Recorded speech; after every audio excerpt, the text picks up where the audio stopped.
let's talk about colour trends for 2023. G'day, I'm Aussie Tobes. Welcome back to the channel. For those of you who don't know me, I'm a bold Australian interior designer. Today we're going to be talking about colour trends for 2023. If you like the content, please like and subscribe and hit the notification bell. I really appreciate it. Thanks very much. So what I've done is I have research of 15 paint companies across 8 jurisdictions, and I have pulled out the most common color palettes and swatches for you. One thing I found very fascinating when I did the research was how common people's ideas were towards color. 2023 is the year of dirty colors. So what I mean by that is basically everyone has got their chosen color and they've got to put a whole heap of dirt in it, and there's your color for you. So what I will do is I'll give you my top 5 colors, and then I'll give you 5 honorable mentions. Now you've got to remember, this is across 15 paint companies in 8 different jurisdictions. Interestingly enough, a lot of the companies chose the same types of colors. So without further ado, I will start off with number 1, dirty dark green colors. So what we're looking at here, colors like moss green, dirty dark forest green, khaki green, or khaki for some people in their jurisdictions, deep sage. So basically anything that's a dark green with dirt in it. Now I'm not giving you the specific names of the colors because we'll be here till Christmas rattling off all the color names, but I'm trying to lead you and guide you in that area of the dirty green colors, and it's whatever you call it, or whichever one of those appeals to you is what I want you to go away with. Now, has everyone this all over their walls? No, they haven't, but they have pulled it through a lot of Manchester or bedding or linen, whatever you want to call it, in your jurisdiction. It is a really good introduction color if you want to add some color to your space without it being too overwhelming, and it goes really well with most wood grains. So we'll probably see more of this later on in the year, and yeah, I don't mind it. It's something a bit different. Number 2 on my list, speaking of dirty colors, red earth, terracotta, ochre, brick, red brick, or rust. That area there, we're basically looking at a dirty red.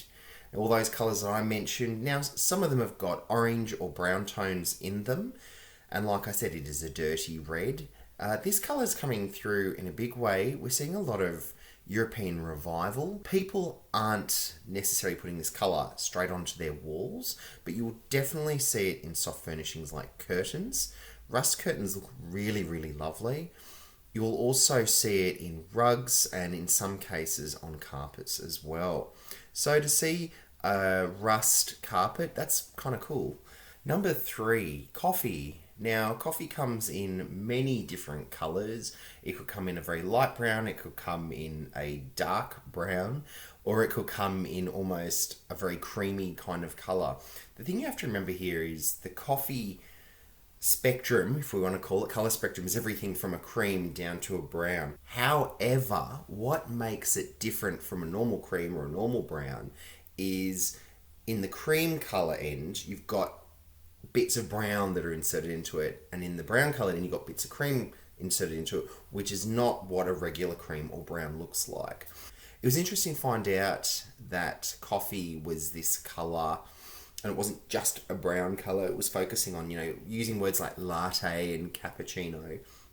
So anything that you see that looks a bit latte-ish or cappuccino-ish, or they've said to you, this is a latte cappuccino, then, or this is a coffee, then this is your cue to say, okay, this is one of the colors for 2023. Now, I've given you a bit of a spectrum there from light to dark. Those colors actually will go well with your dirty greens and your dirty reds that I have told you about just beforehand.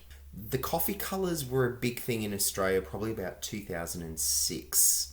I'm going to say about 2006, 2007. And then everyone just got sick of seeing latte or cappuccino or coffee.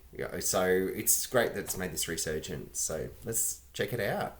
Number 4. Now this was a really interesting one. It's a bit of a wild card, this one. Number 4 is light chartreuse. Now what is chartreuse? Chartreuse is where you have green and yellow and they've come together and they've had a baby and you have this greeny yellow colour. Now traditionally chartreuse is used in a lot of fabrics like silks or satins, and you'll see it on curtains, and it looks really good. I really like it. Some people will say that it looks very fluorescent. Some people will say it looks very limey, lime green. To me, this is an indicator that in the next coming years we'll probably see a resurgence of lime or fluorescent yellow, which will be absolutely fascinating if these colours come back into fashion. I don't know if people will put them on their walls though. But in terms of a colour that you can put on your wall, I think light chartreuse, which is what one of the paint companies calls it, I kind of stole their word off them, is a great colour. Like, it's a really good introduction colour. You could put it in almost any room. I'd be interested to see if it gets put into someone's bathroom. But I've already started to see it coming up as in vases. And I've also seen a couple of ginghams around the place. So it'll be interesting to see how it incorporates itself into the country look. So my next colour, number 5, dirty teal.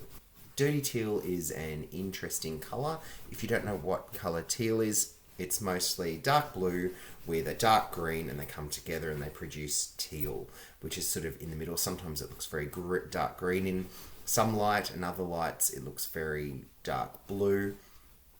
I think it's a really lovely colour. Now, don't get that confused with turquoise. Turquoise is kind of like the light sibling or the light cousin of teal. One thing that's very interesting with the dirty teal is it's like someone has got their bit of dirt and they've poured it in on the teal. Now, I think dirty teal, it looks okay. I don't think it's a bad colour. I probably wouldn't put it in a kitchen, but in terms of other decor around your house or just on your walls, it looks lovely. I don't mind the dirty teal look, actually. I like bolder colours, whereas other people like something a bit more subdued, and I think that's where dirty teal actually works. We use normal teal in our hallway and also our home theatre. Maybe you too could use dirty teal in your home theatre, but it'd be more of a relaxing teal to be around. So that's my recommendation there. So the first honourable mention is white, but the white in this case is the same white that you put on your ceiling. The only difference is the sheen. So generally speaking, a lot of paint companies will put out just a general white, which is the general colour for all ceilings. And so you'll have these ceiling white products of paint, and it's just a standard white. Now, ceiling white is the most neutral white on the planet. It's so neutral, it's not too warm and it's not too cool. Now, this ceiling white, or I'm not going to call it ceiling white, I'm just going to call it neutral white or middle white, whatever you want to call it. It's very palatable with all your colours, and it will go really, really well. It kind of makes these dirty colours pop when you put it with it, particularly around frames of doors or around frames of windows or skirting boards, or as baseboards as they're called in some jurisdictions in the Northern Hemisphere.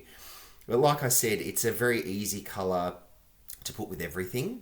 And it's interesting that they're actually pushing this. I'm fascinated as to why they're pushing this as opposed to all their other whites that they've got, because there are some lovely whites and there's some other whites that wouldn't even put them anywhere in my house or anyone else's house for that matter. But yeah, watch this space. We'll see how that plays out. Next honourable mention is lavender. This one kind of got me by surprise. Lavender or lilac, light purple, whatever you want to call it. That's making a resurgence. Looks like your grannies and your aunties, you know, with all their lavender or lilac and white is all coming back into fashion again, which once again says to me we're going to be seeing some resurgence of country all over again. And I've already started seeing it in gingham, I've already started seeing it in seersucker, I've already started to see it in quite a few other soft furnishings around the place. So watch this space. Yeah, we'll see how lavender makes its way back in. All right, my next honourable mention. Now, I couldn't really find a proper name for this colour, but I'm just going to call it what it is, what I see it as, and that is Combi Van Blue. What do I mean by Combi Van Blue? It's a bit of a mouthful. With Combi Van Blue, you're looking at, say, a turquoise on a car and a light dusty blue kind of colour, dusty blue, baby blue, You can sort of see where I'm going with that. And it's like they come together and they make this lovely blue colour. And I've seen that colour on combi vans. I don't know why. It just seems to stand out more on a combi van. So combi van blue, as I call it, combi van blue, that's making a comeback, which is absolutely fascinating. Looks really, really good on soft furnishings, on tea towels. It looks really, really good on placemats. I've seen it also as on crockery. Yeah, we have it on some of our chairs in our dining room. So yeah, it's good. It looks, I love that colour. It's great. To me, combi van blue indicates that there's going to be another coastal push, and I think we're going to start seeing more of this coastal combi van look make a resurgence as well, which I think looks really cool, to be honest. I've started to see some of the early adoption, believe it or not, in all places, Kmart, Australia, with some of their prints that they have been introducing. So I'm looking forward to seeing that one. So we'll see what happens there. All right, my next honourable mention colour is yellow orange, or orange yellow. Depends how you see it on your colour wheel. Orange, yellow, yellow, orange. Basically, yellow and orange have come together. And no, it's not mustard. And no, it's not caramel, okay? Or honey or whatever. We're talking about, oh, maybe a little bit of honey. Maybe, I might give you a bit of honey. So we're talking about a yellow-orange colour. It was really popular about 8 years ago. People were using it as a fabric, and they were putting on dining room chairs. That's starting to make a comeback. I guess you could say it's a little bit pumpkin-ish. It's a little bit, sort of, bit of a pumpkin colour. What I love about yellow-orange is it's just a happy colour, and it doesn't lean too much towards yellow, but it doesn't lean too much towards orange. It looks great on gingham. Once again, this country trend is going nuts. Secretly going gangbusters in the back. Well, it's not actually secretly going gangbusters. It's popping out all over the place. But it's a really easy colour to look at. If you want it, which is surprising, yellow by itself can be a bit garish. Orange by itself can be a bit garish. But yellow-orange is a good happy medium of the two. And it goes well with lots and lots of different wood grains. So watch this space, whether it's on your walls or in your soft furnishings. Yellow-orange is a great little colour to have up your sleeve. I love it. And the last honourable mention is cinnamon. Now, this was named by a couple of paint companies. The colour cinnamon kind of represents itself as a brown that's got flicks of red in it. And it's very refined brown. That's the best way I'm just going to describe it. It's very refined, and the red that's in it is very refined. Unlike those dirty red colours that I mentioned before, like ochre or red earth, they're not as refined as the cinnamon colour. When you see cinnamon, it looks just brown, I guess. But in terms of this paint colour, it's got elements of red. Some of the companies have got it as elements of orange in it. It's a very nice colour, and I'm actually starting to see that come out through carpets, and I'm also starting to see it come out through rugs, which is a pleasant surprise because it's going to be nice to start to see all these brown carpets come through. I think we've done the charcoal carpet to death in the White House or in the Beige House. It adds some more depth than those coffee colours I mentioned before, like cappuccino and latte and just coffee, dark coffee by itself. This element of red, it's a bit of a spice. I'm going to say it's a bit of a spice kind of colour. I love it. I really, really love it. Have I adopted in this house? I would probably put it maybe in our daughter's room. Maybe this is our daughter's room I'm filming from today. Maybe on the floor, perhaps, as a carpet. I think it might look really lovely. But it's really good if you want to warm up, say, a boho space. Cinnamon's a really lovely colour to introduce, and it's not too overpowering for a brown.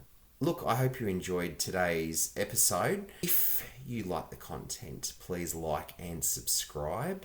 And leave your comments below. Tell me what you think about the colours that I mentioned. Would you put them in your house or not? Our next video is going to be about Pantone colour of 2023. Now, yes, it has already come out. And I will tell you how I will use the Pantone colour of 2023. I'm a bit more bold than most other interior designers, and I'm not afraid to use a colour like the new Pantone colour for 2023. And I look forward to seeing you in the next episode. Bye for now.